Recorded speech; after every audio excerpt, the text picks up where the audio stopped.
ఈ కార్యక్రమాన్ని ఆలోచించిన దీని మొట్టమొదటి ఫౌండర్స్ ఈ ఆలోచన చేసిన వ్యక్తి అన్నుభాయ్ మనందరం ఇదిగిన చేస్తున్నాడు కాబట్టి ప్రత్యేక ధన్యవాదాలు తెలియజేసుకుంటూ ఈ కార్యక్రమం గురించి ఈ సంస్థ గురించి అందరికి వివరించవలసిందిగా అన్నను ప్రసంగించవలసిందిగా కోరుచున్నాం.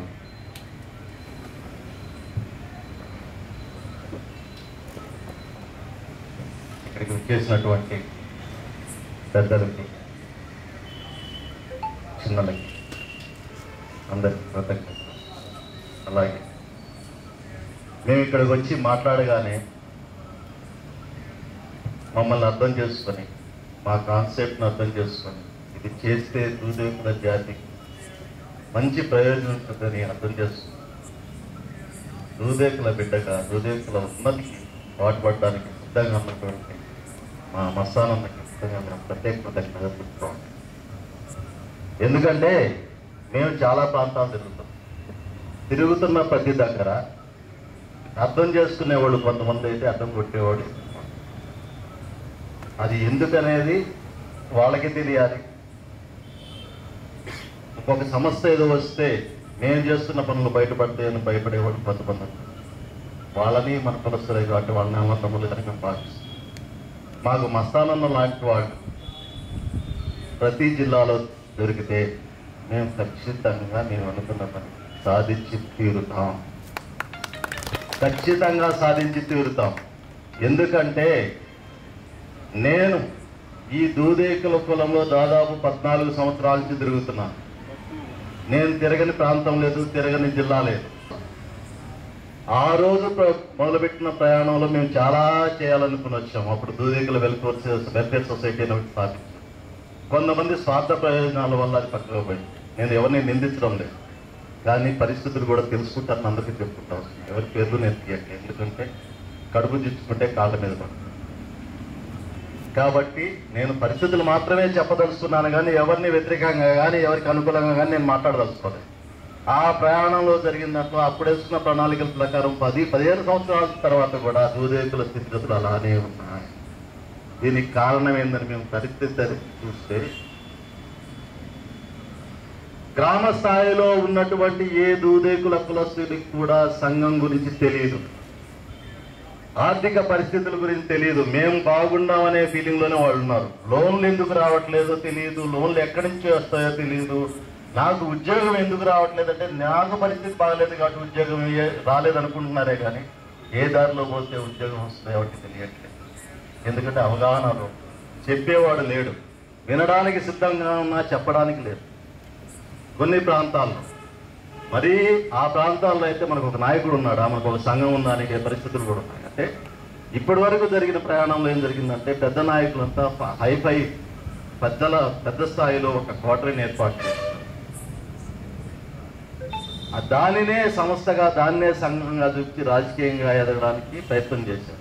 కానీ వాళ్ళు కూడా గొప్ప బొర్లా పట్టినారు. ఎందుకంటే కింద స్థాయిలో బలం లేదు, పునాది లేదు. కొద్ది రోజులు మేనేజ్ చేయగలం. నేను ఆర్థికంగా బాగాలేను అనుకోండి, రోజుకొక కారులో తిరుగుతాను, ఒక బైక్ వేసుకుని తిరుగుతాను. పెద్ద రెస్టారెంట్ ఎన్ని రోజులు, నెల, 2 నెలలు, 3 నెలలు, 6 నెలలు, 7 నెలలు, 10 నెలలు అప్పిచ్చినంత వరకు. తర్వాత నా పరిస్థితి తెలిసినప్పుడు నా పరిస్థితి మాకే ఇలాంటి పరిస్థితి దూదేకుల రాజకీయ నాయకులకు వచ్చింది. ఈ పరిస్థితి అర్థం చేసుకున్న తర్వాత రాజకీయ పరంగా ఎలా ఎదగాలనే ఒక పాయింట్ మీద రెండోది వచ్చేసి ఉద్యోగ పరంగా మన పిల్లల్ని ఎలా డెవలప్ చేయాలని ఒక స్టాండ్ తీసుకున్నాం. అలాగే స్వయం సమృద్ధి, స్వయం ఉపాధి పథకాలకు సంబంధించి ప్రతిసారి మనం ఏం మాట్లాడుకున్నామంటే గవర్నమెంట్ ఏదో లోన్ ఇస్తుంది మనం చేసుకుంటాం, గవర్నమెంట్ ఏదో లోన్ ఇస్తుంది మనం చేసుకుంటాం. గవర్నమెంట్ లోన్లు రావట్లేదు, మనకి 5 రూపాయల డ్యూ దొరికితే బాగుండు, 2 రూపాయల డ్యూ దొరికితే బాగుండు, మనం షాప్ పెట్టుకున్నాం, నష్టపోతే ఎట్టబోతున్నాం మనకే తెలియదు. దీన్ని కూడా ఒక స్థితికి తీసుకురావాలి. రాష్ట్రంలో 2029 లోపల మనకి వీలైతే మహిళా స్వయం సమృద్ధి పథకం కింద మేము వచ్చేసి DCF నుంచి 2000 కుటుంబాలకి స్వయం ఉపాధి ఇవ్వాలనే ప్రయత్నం చేస్తున్నాం. అది సక్సెస్ అయితే దేవుడి దయ వల్ల మన జాతి ఆర్థికంగా ముందుకు నడుస్తాం. అలాగే మన ప్రాంతంలో ఇక్కడ ఒక అబ్బాయి నేను తీసుకొచ్చి స్టేజ్ మీద కూర్చోబెట్టాను, దర్గావాలి. ఈయన మీ అందరికీ తెలియకపోవచ్చు. ఈయన పెద్ద రాజకీయ నాయకుడు కాదు, ఆయన ఆర్ఎంపీ, పెద్ద ఆస్తిపరుడు కాదు. కానీ నేను స్టేజ్ మీద ఎందుకు కూర్చోబెట్టాను చెప్పగానే, ఈ కాన్సెప్ట్ చెప్పగానే వాళ్ళ ప్రాంతంలో 40 మంది కోఆర్డినేటర్స్ని తయారు చేశారు. దానికి ఆయన మనం అభినందనలు చెప్పాలి. అంటే వాళ్ళ పరిస్థితులు వాళ్ళకి తెలుసు, అక్కడ ఏ విధంగా చేస్తే వాళ్ళు అర్థం చేసుకున్నారు. అక్కడ కోఆర్డినేటర్స్ మంచి, అక్కడ జనాభా లెక్కలు 90% అయిపోయింది. ఎన్ని రోజులు అయిపోయినాయి అనుకుంటారు? కేవలం 15 నుంచి 20 రోజుల్లో అయిపోయినాయి. 15 నుంచి 20 రోజుల్లో అయిపోయింది మనం తీసుకున్న కాన్సెప్ట్ చెప్పాను. తర్వాత మసాలా చెప్పినట్టు రాజకీయంగా ఎదగాలంటే ఏం కావాలి? డబ్బు, సామాజిక బలం, జనబలం, ఈ 3 ఉంటేనే మనం రాజకీయంగా సక్సెస్ కాగలం. ఒక పై స్థాయి పదవులు రావాలంటే రాష్ట్రంలో మనం అందరికీ తెలుసుంటారు. రాజకీయ నాయకులు రాజకీయ పార్టీలు ఎలా క్యాలిక్యులేట్ చేస్తాయి?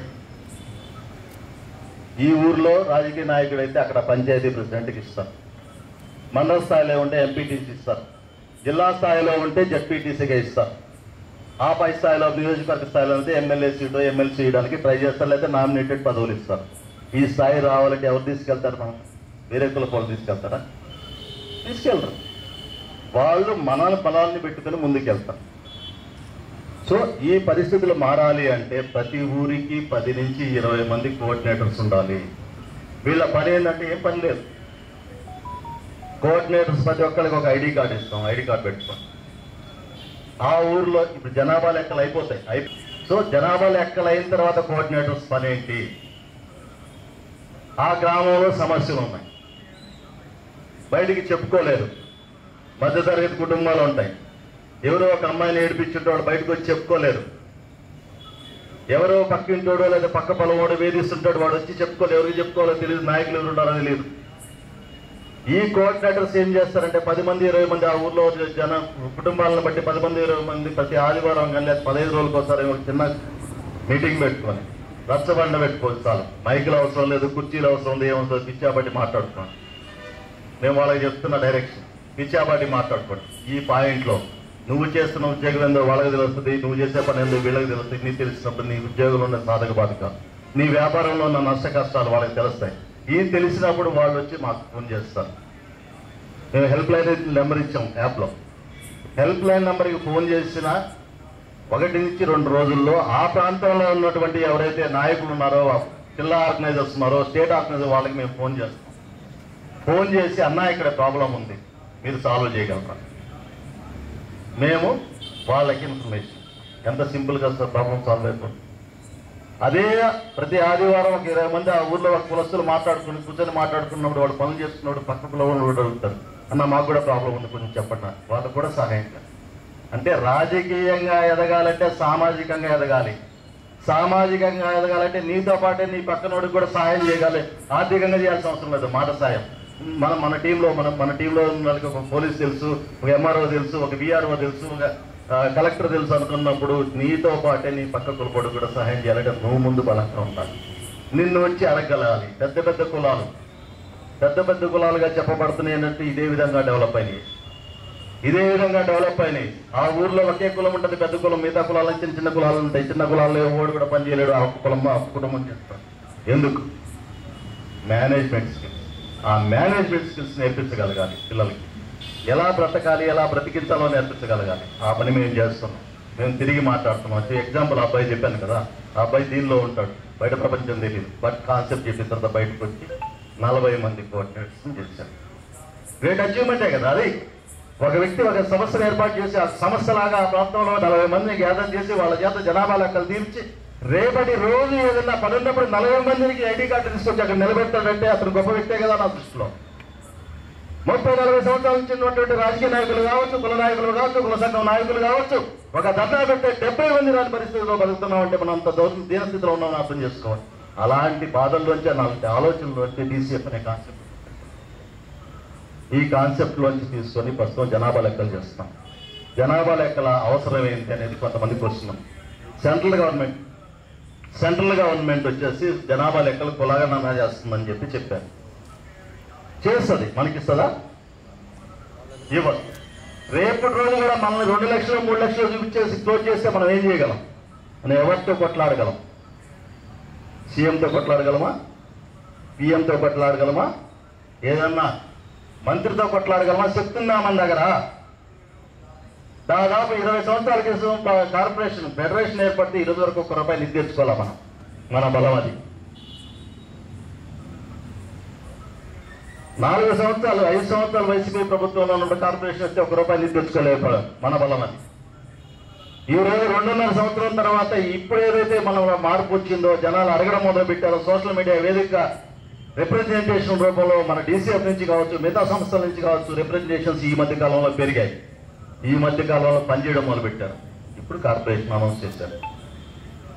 కార్పొరేషన్ అనౌన్స్ చేసిన తర్వాత మళ్ళీ నిధులు ఎప్పుడు వస్తాయో మనకు తెలియదు.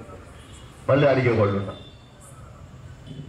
ఒకటి, మన ఓటు బ్యాంకు వాళ్ళకి పడదని భయంతోటే పనిచేస్తాయి. లేకపోతే పలాని ప్రాంతంలో పలాని వ్యక్తులు ఉన్నారు, వ్యక్తుల సమూహం ఉంది, వీళ్ళంతా కలిస్తేనే మన పార్టీకి పబ్లిసిటీ వస్తుంది అనుకున్నప్పుడు మాత్రమే 2 సందర్భంలో మనకి పనిచేస్తాయి. ఈ 2 సందర్భాలను ఎప్పుడన్నా మనం క్రియేట్ చేస్తున్నామా? నేను అనే తత్వంతో ఎప్పుడైతే నాయకులు పరిగెత్తూ పోయారో ఆ రోజు ఆ నేను అనే వ్యక్తి మనకు బాస్గా ఉంటూనే ఆ నేను అనే వ్యక్తి ఒక పార్టీకో, ఒక వ్యవస్థకో, ఒక సంస్థకో బానిసగా మారిపోయాడు.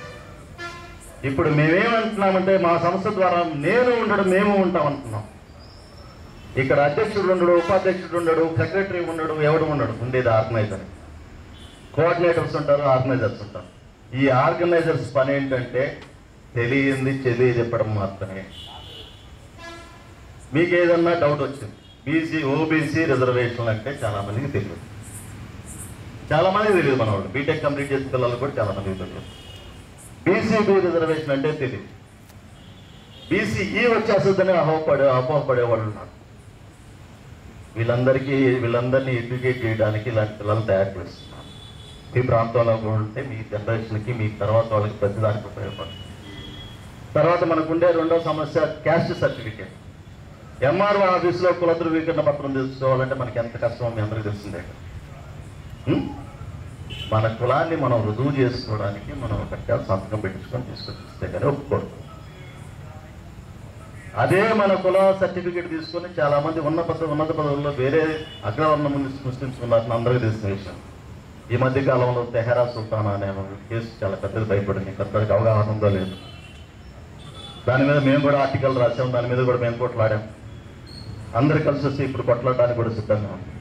అలాంటి పరిస్థితులు రిపీట్ కాకుండా ఉండాలంటే మన హక్కులు రాజ్యాంగ పరంగా మనకున్నటువంటి హక్కులు మనకి రావాలి అంటే ఎంఆర్ఓ ఆఫీసులో సర్టిఫికెట్ మన వాళ్ళకి ఇవ్వాలి. దొంగ సర్టిఫికేట్ ఎవరన్నా కానీ లెటర్ ఇవ్వడానికి కూడా అవకాశం ఉంటుంది. ఏముంది, ఒక 1000, 2000, 5000 తీసుకుని సర్టిఫికేట్ లెటర్ చేసుకొని చాలా మంది ఉన్నారు మహానుభావులు. వీటన్నిటిని అడ్డకట్టేయడానికి ఆన్లైన్లో ఒక సిస్టమ్ తీసుకొచ్చాం. అది నెల్లూరు జిల్లా కలెక్టర్ గారికి ఇస్తే ఆయన ఎక్సలెంట్గా యాక్సెప్ట్ చేసి, ఆగు మేడం కూడా ఆమె కూడా యాక్సెప్ట్ చేసి మండల ఆఫీసులకు రాస్తే ఈరోజు డీసీఎఫ్ ఇష్యూ చేస్తున్న లెటర్ యాక్సెప్ట్ చేస్తున్నారు. ఎందుకు చేస్తున్నారంటే ఆ లెటర్ ఇష్యూ చేసిన కోఆర్డినేటర్ పేరుతో సహా, అతని ఐడి నెంబర్తో సహా అన్నీ రిజిస్టర్ అయిపోతాయి. ఏ టైంకి, ఏ గంటకి ఇచ్చాడు, ఏ డేట్కి ఇచ్చాడు, ఎవరికి ఇచ్చాడు అనేది కూడా రిజిస్టర్ అయిపోతుంది. ఈ భయం ఉన్నప్పుడు తప్పెవరు చేయరు. అలాంటి సిస్టమ్ డీసీఎఫ్ నుంచి తీసుకురావడం జరిగింది. ఇక జనాభా లెక్కలు ఎందుకు ఉపయోగం చెప్తా మళ్ళీ ఈ టాపిక్లోకి వచ్చాను. జనాభా లెక్కలు ప్రభుత్వం తీసేది ప్రభుత్వ పథకాలు ఇవ్వడానికి మనం తగ్గించవచ్చు. తెలంగాణలో చూశారు బీసీ లెక్కలు ఎక్కడ తారుమారైపోయినాయి. సో ఇక్కడ జరగదని గ్యారెంటీ. మనం తీసే జనాభా లెక్కలు దేనికి ఉపయోగపడతాయంటే అన్న చెప్పారు ఇందాక, ప్రతి ప్రాంతంలో ప్రతి ఊర్లో డేటా ఉంటుంది. సపోజ్ ఎర్రగొండపాలెంలో ఒక ఇన్సిడెంట్ జరిగింది, ఎవరికో ఫైండ్ అవుట్ అయింది.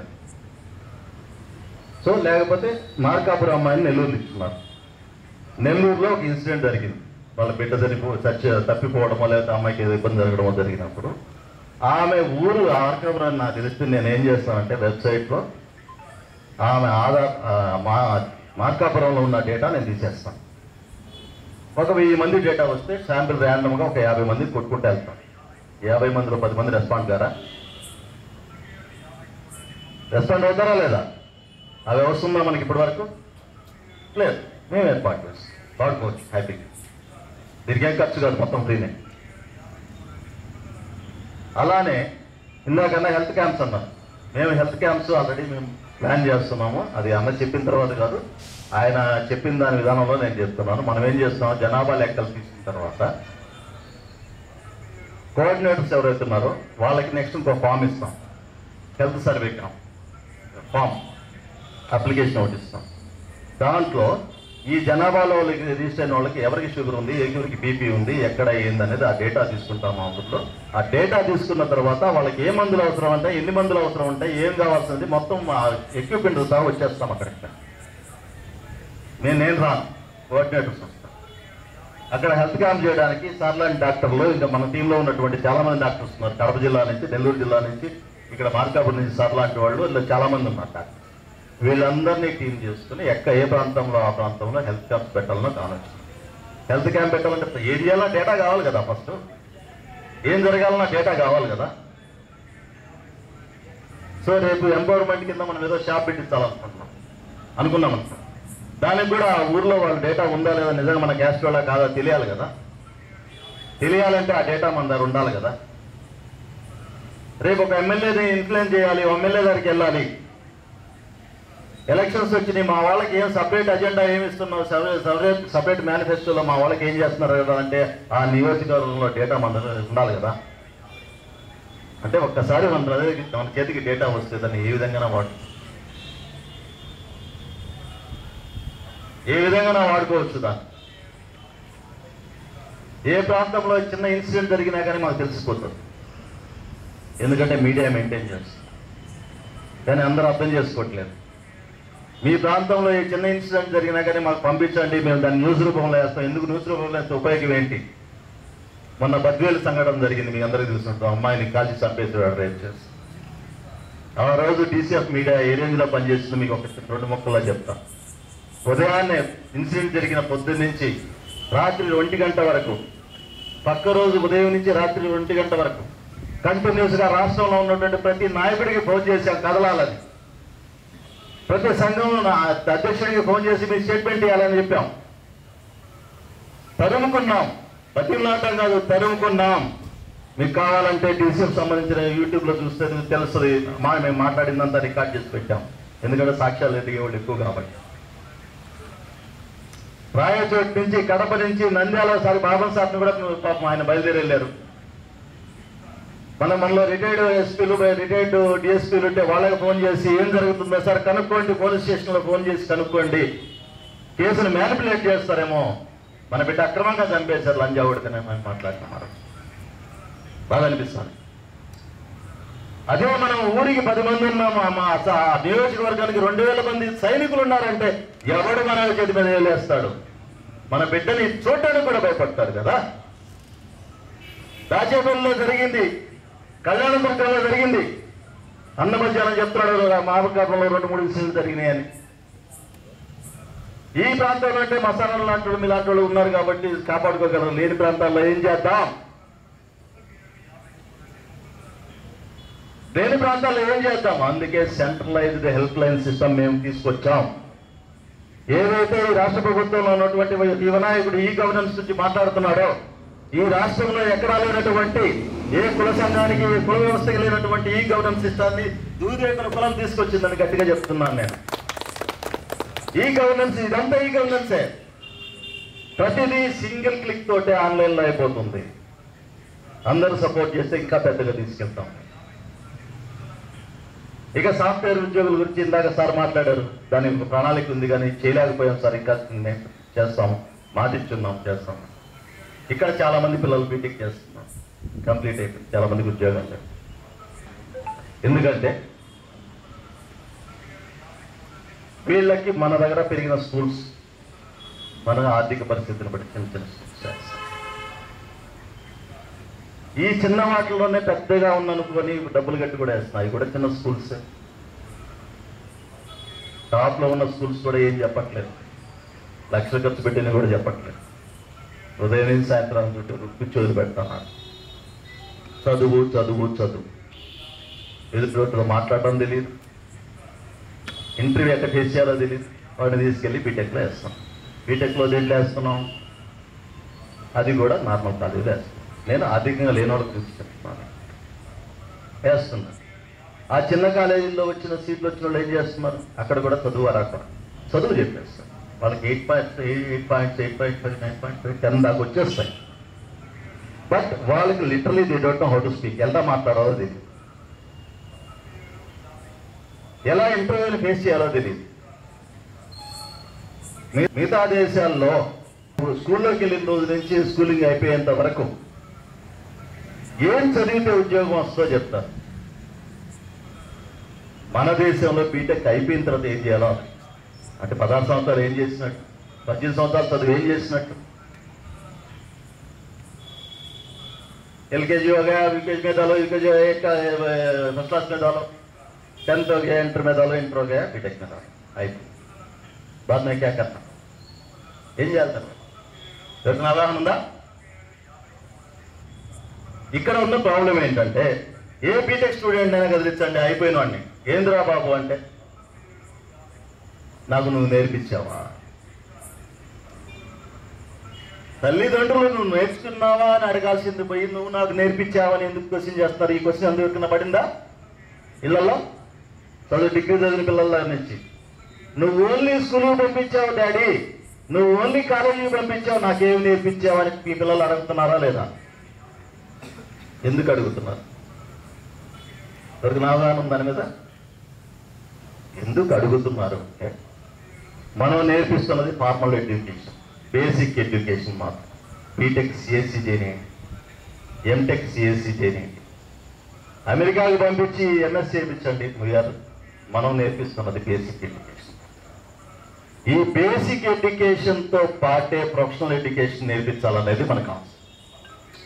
4 సంవత్సరాలు బీటెక్ అయిపోయిన తర్వాత ఆ రోజు నుంచి మొదలుపెట్టి వాడు అమీర్పేటలోనో లేదా బెంగళూరులోనో ఇంకో దగ్గర కోచింగ్ తీసుకొని మళ్ళీ 45 రోజులు 40,000, లక్ష రూపాయలు, 2 లక్షలు పెట్టి ఒక కోర్సు చేస్తాడు.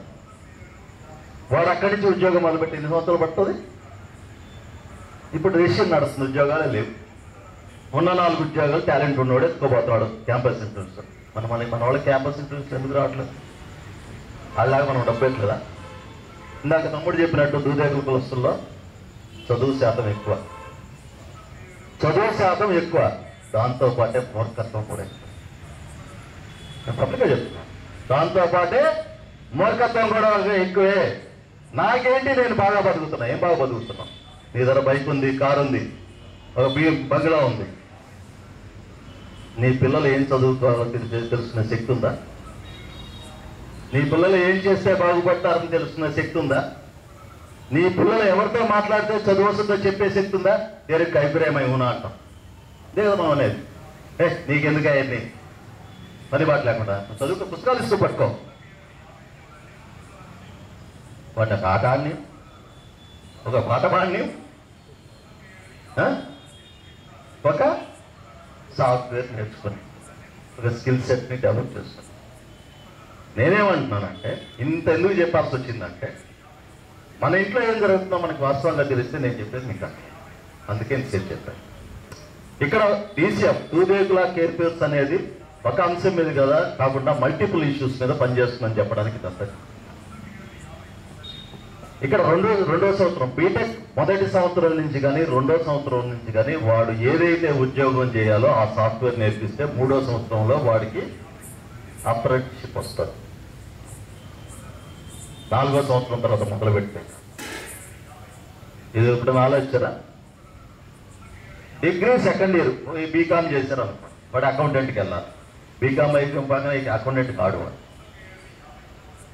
బీకామ్లో అకౌంట్స్ గురించి ఏం చెప్పరు, ఎకనామిక్స్ గురించి ఏం చెప్పరు, బీకామ్ చెప్తారంతే. అంటే యూ షుడ్ బి కామ్, నువ్వు చదివిన తర్వాత మొదలు మూసుకొని కూర్చో అని చెప్తారు. ఇప్పుడు ఎప్పుడు వస్తుంది?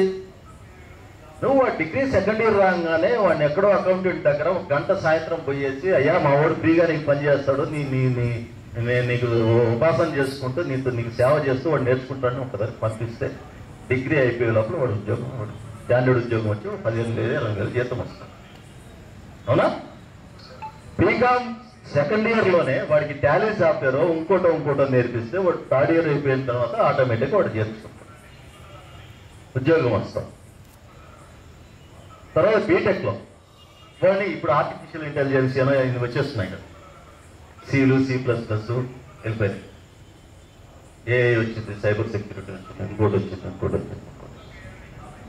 వీడు చిన్నప్పటి నుంచి మన వీధి బడిలో జరిగి వీధి బడి తర్వాత ఒక గవర్నమెంట్ కాలేజీలో లేకపోతే నారాయణలోనే వేసి చదివించిన తర్వాత వాడిని తీసుకెళ్ళి బీటెక్ ఎక్కడ వేస్తున్నాం? ఇంజనీరింగ్ కాలేజీలో వేస్తాం. కనీసం ఇంటర్మీడియట్లో చదువు చెప్తారని బీటెక్లో చెప్పి చదువుతాం. అక్కడ ప్రాక్టికల్గా ఉంటారు. చిన్నప్పటి నుంచి వీడు నువ్వు తూపాడో అంటే ఆడ పోయి గోళ్ళ పడుతున్నాడు. అది ఎట చదువులో తెలియడం. అందుకని సెకండ్ ఇయర్ బీటెక్ వచ్చిన పిల్లల్ని మేము టేకప్ చేస్తామని చెప్తున్నాము. ఈ 2వ సంవత్సరం నుంచి 4వ సంవత్సరం వరకు మాకు సంబంధించిన సాఫ్ట్వేర్ డెవలపర్స్ ఎవరైతే ఉంటారో వాళ్ళందరినీ గ్యాదర్, ఇది ప్రయత్నంలో ఉంది, మొదలుపెట్టలేదు. దయచేసి మా ప్రయత్నాన్ని చెప్తున్నాను.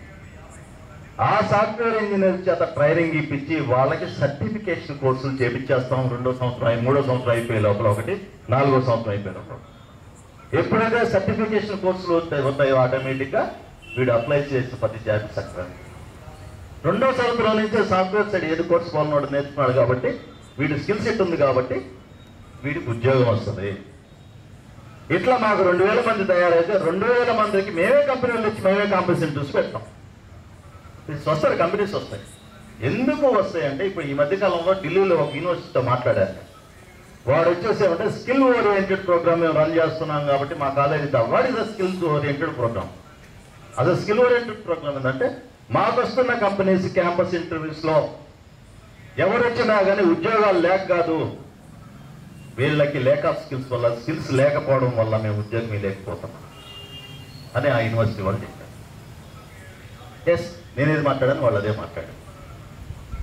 ఓన్లీ ఇలాంటి సిస్టమ్ తీసుకురావాలని ప్రయత్నం చేస్తున్నాం. జాబ్స్ గురించి ఇప్పుడు ఆల్రెడీ ఉద్యోగాలు మిమ్మల్ని చాలా మంది అడుగుతున్నాం, ఇన్ని మాటలు చెప్తున్నారు. మా వాడికి ఒక ఉద్యోగం ఎంపీ, మా వాడికి ఒక ఉద్యోగం ఎంపీ లేనుడు, నువ్వు స్టేజ్ మీద ఏం మాట్లాడుతున్నావు అని అడుగుతున్నారు నన్ను. నేను ఇప్పించలేదు. ఎందుకు ఇప్పించలేను అంటే నేను సగటు దూదేకువాడు. ఎందుకు ఇప్పించలేను అంటే నేను బతకతా వచ్చి నా జీవితాన్ని నిలబెట్టుకున్న దూదేకుల వాడిని నేను. అందుకని నేను ఇప్పించలేను. ఇప్పించాలంటే వ్యవస్థ బలంగా తయారవ్వాలి. ఆ వ్యవస్థలో ఉన్నటువంటి వ్యాపారస్తులు మొత్తం ఒక తాటి మీదకి వచ్చి నా బిడ్డకు ఉద్యోగం ఇవ్వాలని వాడి మనసులో రావాలి. అప్పుడు నేను ఉద్యోగం ఇప్పించలేను. దాదాపు మనం ఎంతమంది, ఎన్ని లక్షల మంది ఉన్నాం? 10 లక్షల నుంచి 20 లక్షల మంది జనాభా ఉన్నారు మన రాష్ట్రంలో అనుకున్నప్పుడు దాదాపు 35,000 కంపెనీలు ఉన్నాయి, మనకి వ్యాపారస్తులు ఉన్నారు. ఈ 35,000 మందిలో కనీసం 2 నుంచి 5,000 మంది ఒక తాటి మీదకి మేము తేగలిగితే ఖచ్చితంగా ప్రతి ఇంటి బిడ్డకి మనం ఉపయోగిస్తాం. ఆ ప్రయత్నంలో మీరు అందరూ భాగస్వాములు అవుతారా కదా? ఇలాంటి ప్రయత్నంలో భాగంగా ముందుకెళ్తున్నాం. అందరితో మాట్లాడుతున్నాం. కొంతమంది నవ్వుతున్నారు, కొంతమంది గుడ్డ అంటున్నారు, కొంతమంది పనిచేయడానికి ముందుకు వస్తున్నారు. అందరూ ఎప్పుడైతే నవ్వకుండా పనిచేయడానికి ముందుకు వస్తారో ఆ రోజు DCF అనేది, ఆ రోజు అందుకే అన్నాను నా శాలువాలు వద్దన్నా అన్నాను. I'm not success. నేను సక్సెస్ కాదు. నేను కాన్సెప్ట్ స్టేజ్లో ఉన్నాను. మేము సక్సెస్ కాదు. మేము మాట్లాడే స్టేజ్లోనే ఉన్నాం. మేము స్టేజ్ ముందు కూడా కూర్చోము. యాక్చువల్గా మాది రౌండ్ టేబుల్ ఉంటుంది. 40 మంది కోఆర్డినేటర్స్ కూర్చొని 40 మంది ఒకే స్థానంలో కూర్చుంటారు. I'm not the boss. ఒకరికొకటి బాస్ ఎవడు ఉంటుంది నాకు. సో ఈ కాన్సెప్ట్లో తీసుకుంటా ప్రతి ఒక్కరు డెవలప్ అవ్వాలనే ఉద్దేశంతో ఆ ఉద్యోగాలకు సంబంధించి ఒక ప్రయత్నం మొదలు పెడుతున్నాం. మేబీ 2 సంవత్సరాలు పెట్టచ్చు, 3 సంవత్సరాలు పెట్టు. అన్ని సంవత్సరాలకు ఒక ఈ మధ్య కడప ఒక మీటింగ్ కింద అన్ని సంవత్సరాలు వెయిట్ చేస్తున్నారు. 80 సంవత్సరాలు వెయిట్ చేయదా? 3 సంవత్సరాలు వెయిట్ చేయలేమా? ఇదే అడిగారు. 70 సంవత్సరాల నుంచి ఎవరు ఇట్లాంటి మాటలు మాట్లాడినప్పుడు మీరు ఏం చేయలేకపోయారు? మేము వచ్చిదా ఈ విధంగా చేస్తే అందరం కలిసి చేస్తే బాగుంటుంది. నేనేం చేస్తాను? అందరం కలిసి చేస్తే చేస్తాం. మీ బిడ్డ బాగుండాలంటే మీరు కష్టపడాలి. మీ బిడ్డ బాగుండాలంటే నా దగ్గర నుంచి ఇన్ఫర్మేషన్ మీరు అడిగి తీసుకోవాలి. అంతే కదా? మీకు అప్పు కావాలంటే మీరు పోయి ఎత్తుకుని తెచ్చుకుంటారా? DCF ఫోన్ చేసి నాకు అప్పు కావాలని అడుగుతారా? అంటే మీ బిడ్డ బాగుండాలంటే అయ్యా DCF ఒక మాట చెప్పిపోయింది, ఇప్పటి నుంచి స్టార్ట్ చేస్తున్నాను. నా బిడ్డ ఉంది, నా బిడ్డ ఉన్నాడు, వీడికి ట్రైనింగ్ కావాలి అంటే మాకు కేంద్రం కావాలి. ఆ మధ్యకాలంలో ఈ ట్రైనింగ్ కోసం పెట్టాను. ఎట్లా పరిస్థితులు ఎట్లున్నాయి చెప్తాను. ట్రైనింగ్, ఉచిత ట్రైనింగ్ ఇస్తా అని చెప్పాను. ఈ నవోదయ స్కూల్కి సంబంధించి ఆన్లైన్లో ట్రైనింగ్ ఇస్తామంటే ఒక పాపం ఒక ఆమె సత్యసాయి జిల్లా నుంచి ఒక మేడం ఫోన్ చేసి మనవాళ్ళని అన్నా నేను చెప్తాను నా క్లాసెస్ అని ఇట్లా ముందుకు వచ్చాను. కానీ పిల్లలు ఎందుకు రాలేదంటే ఈ మాట జనాల్లోకి వెళ్ళట్లేదు. ఈ మాట ఓన్లీ వాట్సాప్ గ్రూపుల వరకు ఆగిపోతా ఉంది, ఫేస్బుక్ల వరకు ఆగిపోతా ఉంది, పెద్ద పెద్ద నాయకులు నోట్లోంచి లోపలికి వెళ్ళిపోతా ఉంది. వాళ్ళు చెప్పట్లేదు. చెప్తే ఈ వ్యవస్థ, ఈ సంస్థ అనేది తీసే ఒక సంస్థ కాదు, వ్యవస్థమా. ఈ వ్యవస్థ జనాల్లోకి వెళ్తే మేము పనిచేయడానికి మాకేం మిగలదు. వీళ్ళు కానీ సక్సెస్ అయితే మేము చేయడానికి ఏం మిగలదు, రేపు మమ్మల్ని దేకేవాళ్ళు అని చెప్పి అర్థం కొట్టే పరిస్థితి. ఎన్ని పోవాలి అంటే మీ బిడ్డ బాగుండాలంటే మీరు ఆలోచించండి, మీ పరిస్థితులు బాగాలంటే మీరు ఆలోచించండి. దానికి సలహాల రూపంలో కానీ ఒక సంస్థాగతమైన నిర్ణయాల కోసం కానీ ఎనీ ఇన్ఫర్మేషన్. డీసీఎఫ్ అంటే ఏదో తీసుకొచ్చి ఒక సైన్యాన్ని తీసుకొచ్చేసి రాష్ట్రం మొత్తం భయభ్రాంతులు చేసే సైన్యం కాదు. డీసీఎఫ్ సైన్యం ఆలోచనకి ప్రతిరూపం, అవగాహనకి ప్రతిరూపం, ఆచరణకి ప్రతిరూపం. అల్టిమేట్గా దూదేకుల కులాన్ని ఉన్నత స్థాయిలో పెట్టడానికి ఏర్పాటు చేసుకున్నటువంటి ఒక పెద్ద వ్యవస్థ. ఆ వ్యవస్థలో ఇప్పుడు 3 జిల్లాలు ఇన్వాల్వ్ అయిపోయినాయి. అక్కడి నుంచి పిల్లలు వర్క్ చేస్తున్నారు. కొంతమంది చేయట్లేదు అంటే 100 మందిని పెడితే 10 మంది పనిచేస్తారు. అంటే 10% రేట్. మిగతా 90 మంది ఎందుకు చేయట్లేదు, వాళ్ళకి అవగాహన. ఆ అవగాహన ఇవ్వడం కోసం మేము స్టేట్ క్యాంప్ మొదలుపెట్టాం. మేము గ్రామ సభలు పెడతాం. ఏ గ్రామంలో 50 కుటుంబాలు ఉంటాయి, 200 కుటుంబాలు ఉంటాయి, ఆ గ్రామానికి పోయి వాళ్ళకి చెప్పేసి వద్దాం. ఈ ఆలోచన చేసి మేము బయలుదేరాం. ఆలోచనతో అదృష్టవశాత్తు ఈరోజు నాకు చాలా రోజుల నుంచి మా స్టేట్ ఆర్గనైజర్ అల్తాఫ్ అని చెప్పేసి ఆయన, తర్వాత మన ఇంకొక స్టేట్ ఆర్గనైజర్ వలి బాజీ, వీళ్ళంతా ఒకసారి మా స్థానాన్ని కలుగుతాం. సో ఇది పాజిటివ్, మనకి సపోర్ట్ చేస్తారు, మనల్ని దగ్గర తీసుకుంటారని చెప్పిన తర్వాత ఎర్రకొండపాలెం యాక్చువల్గా 2 ప్రోగ్రామ్స్ ఉన్నాయి. పాపం వాళ్ళు అరేంజ్ చేశారు. దీనికోసం ఆ 2 క్యాన్సిల్ చేసి రేపు పొద్దున రేపు ఐటీకి పెట్టుకుందామండి. సో అని అనుకొని వచ్చాను. ఇక్కడ ఎవరు వ్యక్తిగత స్వార్థంతో రావడం లేదు. డీసీఎఫ్ అనేది స్వార్థం లేకుండా పనిచేస్తుంది. డీసీఎఫ్ అనేది ఖచ్చితంగా స్వార్థం లేకుండా పనిచేస్తుంది. ఆన్ రికార్డ్ చెప్తున్నా నేను. మాకు రాజకీయ పదవుల మీద ఆశ లేదు, సామాజిక ఉన్నతి మీద ఆశ లేదు. ఎందుకంటే నేను రాజకీయంగా ఈ వయసులో మొదలుపెట్టి ఎదగాలంటే నా దగ్గర కోట్లు ఉండాలి, నా దగ్గర డబ్బులు లేదు. ఒక ఎంపీటీసీకి ఇచ్చినా నేను గెలవలేదు, గెలిపించినా వాళ్ళకి ఖర్చు పెట్టలేదు, ఓటు వేసే వాడికి డబ్బులు లేదు. కాబట్టి నాకు రాజకీయ అవకాశమే లేదు. అంటే అందరూ అనుకోవచ్చు, వీడు తిరిగి రాష్ట్రం అంతా తిరిగి లాస్ట్కి నాకు ఎమ్మెల్సీ కావాలంటాడు, ఎమ్మెల్యే కావాలంటాడు. అంటే ఇది నేను ప్రతి స్టేజ్ మీద చెప్తున్నా. నేనుగా రాజకీయంగా ఏ పార్టీలో కానీ ఏ దీంట్లో కానీ ఇప్పటి వరకు లేదు. అవకాశాలు వచ్చినా నేను తీసుకోను. నేను నా జీవితంలో ఒకే స్టాండ్ చూస్తాను. నా పెళ్ళం పిల్లకాయని బాగా చూసుకోవాలి, నా తల్లిని బాగా చూసుకోవాలి, దాని తర్వాత నా కులాన్ని బాగా. అరే నీ దగ్గర పైసలు లేవురా నాయన, నీ దగ్గర లెక్కలేదు, నువ్వేం పెడతావు, నువ్వేం సాధిస్తావంటే నా దగ్గర ఆలోచన ఉంది. నా ఆలోచన పంచుకునే తమ్ముళ్ళు ఉన్నారు 100 మంది. అరే ఏం లేనప్పుడు నా ప్రాణం ఉంది, నా ప్రాణం ఇచ్చేస్తాను కులానికి అని చెప్తున్నా నేను. నా దగ్గర ఏమి లేదంటే ప్రాణం ఉంది, ఈ కులం కోసం ప్రాణాన్ని ఇచ్చేస్తాను. ఎందుకు చెప్తున్నానంటే నన్ను తప్పు పెట్టిన ప్రతి ఒక్కరికి ఈ వేదిక మీద వినిపించాలని రికార్డింగ్ చేస్తున్నారు కాబట్టి చెప్తున్నాను. సో మీరు కానీ మాకు సపోర్ట్ చేస్తే మాకు కావాల్సింది తమ్ముడు చెప్పినట్టు, అస్సామని చెప్పినట్టు ప్రతి ఊర్లో ఒక 100 కుటుంబాలు ఉంటే 20 మంది కొట్టినట్టు.